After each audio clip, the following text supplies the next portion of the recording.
Steven Universe Ongoing from Boom Studios continues to hit it out of the park with its third issue, one which focuses on, a little indirectly I guess, the relationship between Buck Dewey and his father, the mayor. It focuses on other things too, of course, because these stories in these ongoing issues are surprisingly layered, but that was the main takeaway from it, at least for me. What I found most interesting about this one, and we'll get into that as I'm summarizing the issue, is that this actually portrayed Mayor Dewey as far more thoughtful and competent than I thought the show ever really intended for him to be. Perhaps suggesting that his intentions were always good, he was just never really able to strike the balance he needed to be the best at everything he was trying to be during his time in office. So we see when Mayor Dewey visits Fish Stew Pizza to order the Mayor Dewey special, his usual, he not only runs into Nanafua, of course, because she runs the place,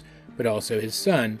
And while Nanafua is concerned that they're in the off-season right now, there aren't many tourists coming in, and it's hurting business, the mayor doesn't really have a suggestion for how to fix it and get revenue back up. His only real contribution to the conversation at this point being to just repeat that if people would just come to Beach City even during the off-season, they'd fall in love with it. Buck, though, he has an idea.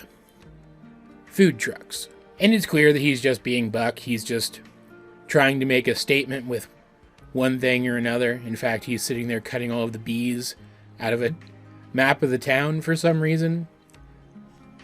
He's a weird guy, very entertaining. But at the very least, the town will make money off of this, I imagine, because the food truck operators will have to pay to, put their trucks in the town squares so that people can visit them. I don't know how a city makes money from food trucks. I have no idea.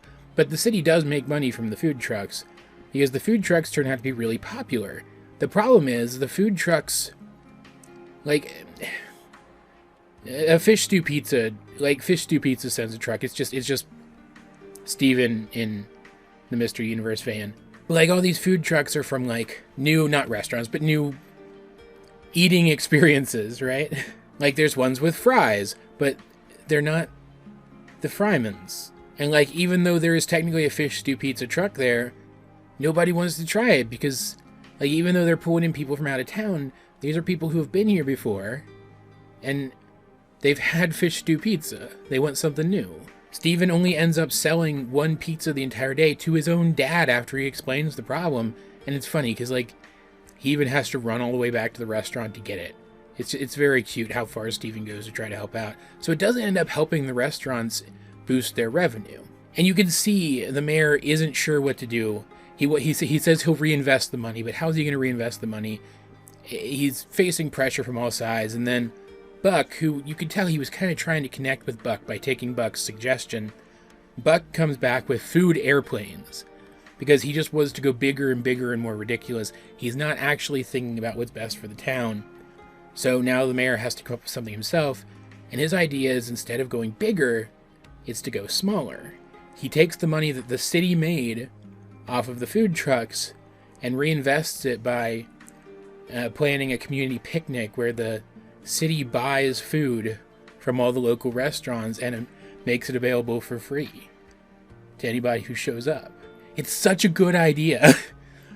Genuinely fantastic. And it ends with some of the people who did show up from out of town. In particular, this character here, who we'll talk about in a second, showing up and taking interest in something as small and personal as a community picnic and wanting to participate, even though Buck doesn't think that they would.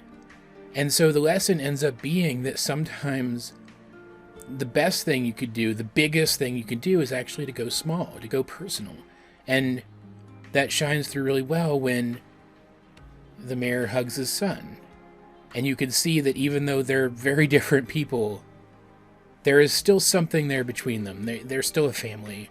And Buck, he doesn't leave. He doesn't directly participate either that we see, but he doesn't leave.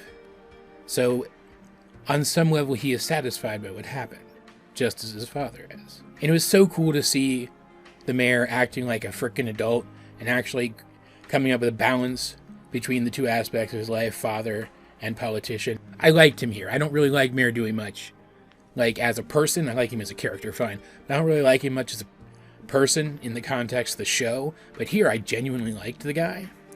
And then, on top of that, like, we get stuff like Amethyst shapeshifting into Lars was pretty cute and funny. And there was a background gag about Steven creating a zine that's all just, like, bird puns, which is objectively hilarious and something that I could see Steven actually doing. We also find out that apparently Ronaldo runs an alien museum, which I actually kind of want to go to now. That sounds awesome. And on top of that, these comics continue to have some of the most interesting background characters. Characters that I want to get to know more than we got to know them. In particular, this person here, because, like, wow, what a look. Is this what gender envy feels like? It's weird to say this again after the last review, but as much as I don't mind a lot of the towny episodes of the show, it's so surprising to me that these comic issues so far have been better at storytelling than most of those. It's weird, but true. I think pretty objectively. Now, we still haven't really gotten much of, like, the gem lore side of stuff in ongoing yet, so maybe my opinion about that aspect of this particular series will be different if we ever get into that stuff too much at all, I guess. But so far, I'm really digging this series. I've said this before, like, 2 other times, because I've done 2 other reviews of the series so far. If you haven't checked this one out, you definitely need to. It's very good. All of that said, if you guys have read Steven Universe Ongoing, issue number 3, these, again, don't actually have individual titles, which kind of bums me out. But if you have read it, let's get a discussion going in the comment section down below. And while you're down there, you might as well like the video, share it with anyone else you think would enjoy my content, subscribe if you haven't. You can also check out links to my various social medias, as well as the many ways you can help out the channel. Those will be in the video description. But either way, this has been AJ22, and I will talk to you guys later.